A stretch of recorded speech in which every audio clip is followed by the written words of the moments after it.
This is the K10 Plus Pro. It's the sequel to the K10 Plus, the smallest robot vacuum cleaner that I've ever tested, and I'm kind of hyped for it. Now, a question I get a lot is what's my favourite robot vacuum? Because I've reviewed loads, and well, that's a difficult one to say because there's so many that I love for different reasons. I love the Eufy S1 Pro for its sheer cleaning power. I love the Switchbot S10 for its ingenuity and ability to do more than just clean. And I love the EasyViz RE4 for its simple value. But the one robot vacuum that I find I keep going back to is the K10 Plus. Not because it cleans better, not because it has some groundbreaking feature that others don't have, and not because it's got better value. I love it because it's small and unapologetic, and it fits perfectly in my garden office for a single room cleaning option without taking up loads of space like a normal robot vacuum cleaner does. And now, the K10 Plus has the word Pro at the end of it. Not sure what's going on with the naming here. I mean, you can't just keep adding on names onto the end of it. What's going to be the next one called? The K10 Plus Pro Ultra 2.0? Anyway, that's neither here nor there. I want to take a look at what exactly does this Pro mean. Because on the surface, it's very, very similar. I mean, it still has all of the innovations that I loved about the K10 Plus. For starters, the size is absolutely minute compared to a regular robot cleaner, which means that it can fit in places that others just simply can't, which will please a lot of people.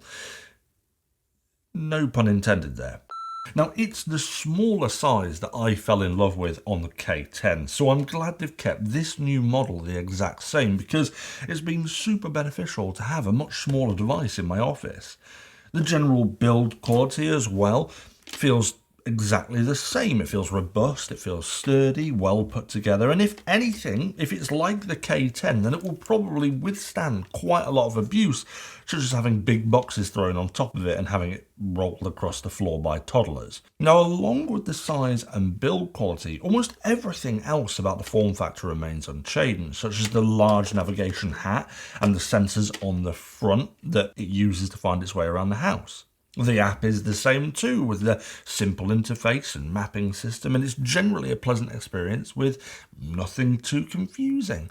And it syncs extremely well with the rest of my smart home through Matter and Alexa. It's also got some of the little things that I like, such as the upward facing brush on the side brush, which can help stop tangles and build-up of dirt that you typically see on models without a little upwards facing brush, which I thought was a really nice little design touch. But on the point of the side brush, not only has the K10 Plus Pro got all of the things that I loved about the K10, it's still got some of the things that I didn't seem to love so much about it. One of which was the fact it only has a single side brush.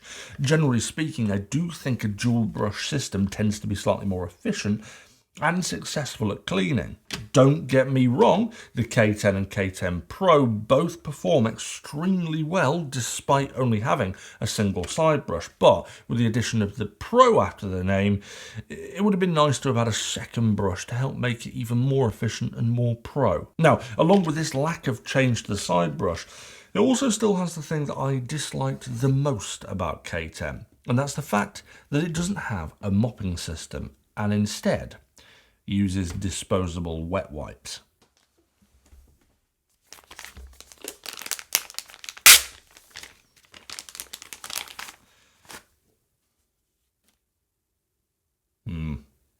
These, for me, are about as much use as trying to wash my car with a piece of bread.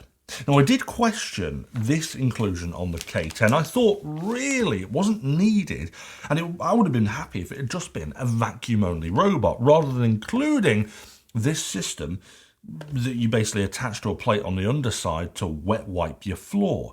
But I'll hold my hand up here and say that I probably made some assumptions that were too critical based on my use case. I had quite a few comments saying that they really liked the fact that Switchbot had still included this system, even if it was just wet wipes, and it would be still useful for them. The wet wipes, I guess, for those who do have a particularly clean environment, it probably does all right in the absence of a proper mopping system like on the S10. But for me, with a whole house of stone flooring, living in the countryside with 2 children and a dog who likes to trample mud throughout the house on a regular basis, does it do all right with wet wipes? Not so much. Thankfully, though, it doesn't matter for me because I never use this function with the K10. I've only ever used the vacuum function with it being situated in my office, which only has carpets and rugs. So, if it's got all of the things I loved about the K10, and they haven't changed any of the things that I didn't like, what on earth has changed?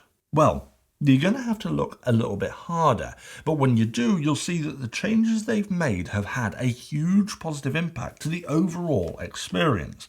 And one of the biggest changes has been to the sensors, because although it still has the little nav hat and the front sensors, the front sensor array is slightly larger, very similar to the S10 we reviewed not so long ago. And in addition to this, it has a sneaky little side sensor just next to the side brush, making it much more accurate for navigating around intricate furniture without so much collision that the old K10 had.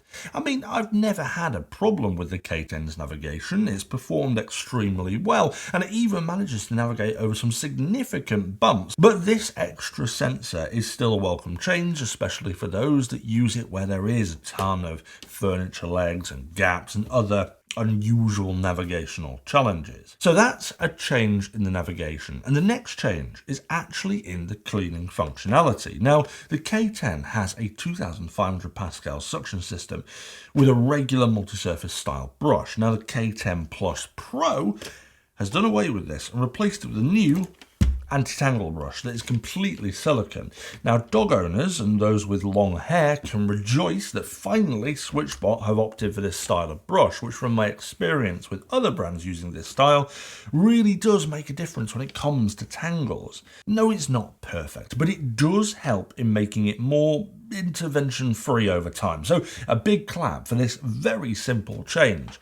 But perhaps more importantly on the cleaning front, Switchbot have decided to bump the suction power by 500 pascals to a total of 3000 pascals of suction, which is witchcraft considering how small this device is. I already thought that the K10 at 2500 was extremely sufficient, and somehow I think it performed better than it should have done. So now they've upped it even further.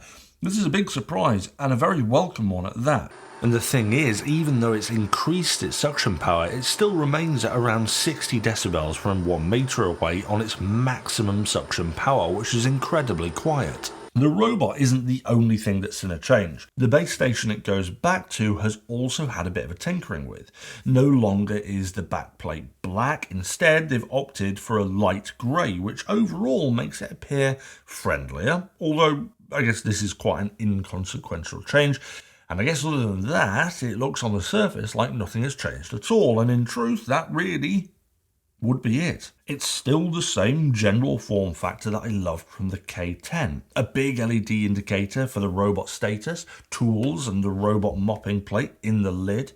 And the only other difference I really can see on paper is that the internal dust bags have slightly changed. They're still the same 4 litre capacity as the regular K10, which is massive for a small robot like this.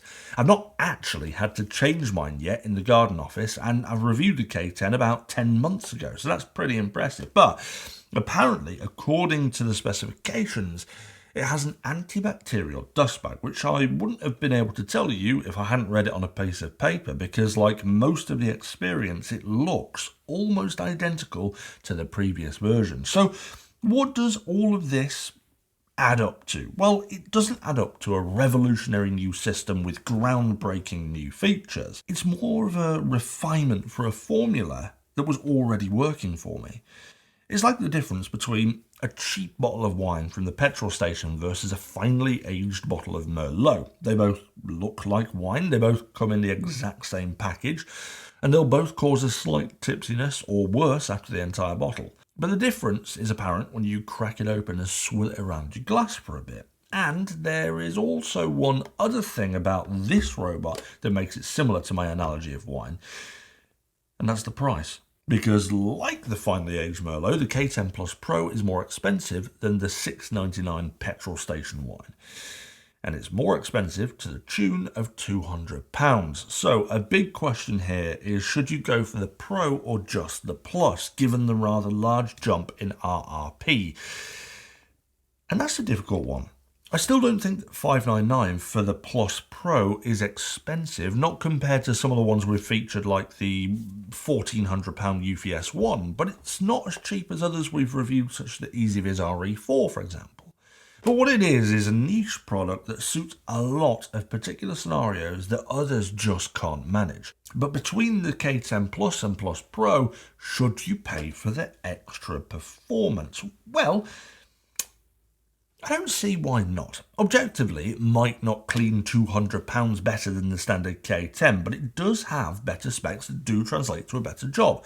And therefore, if you can afford the jump from $399 to $599, then I would have to recommend the K10 Plus Pro. And if not, then I still love the K10 as it is. I still think it's a great value robot, and both are still my favourite robots specifically for my office. I just happen to like the K10 Plus Pro a smidgen more, because it's a smidgen better. What do you think? Do you think it's a worthwhile change from the Switchbot with the increase in power and navigational changes? Or do you think it was just a change for the sake of change? Let us know what you think of the K10 Plus Pro in the comments below. And if you want to see my review of the original K10 Plus, I'll link that below, along with my other Switchbot reviews for you to take a look at in a playlist below. And if you were entertained by today's episode, or you found it helpful in deciding if the K10 Plus Pro was for you, then do return that favour, hit that thumbs up, hit that subscribe, and I'll see you guys back for another episode of STU'S Reviews soon.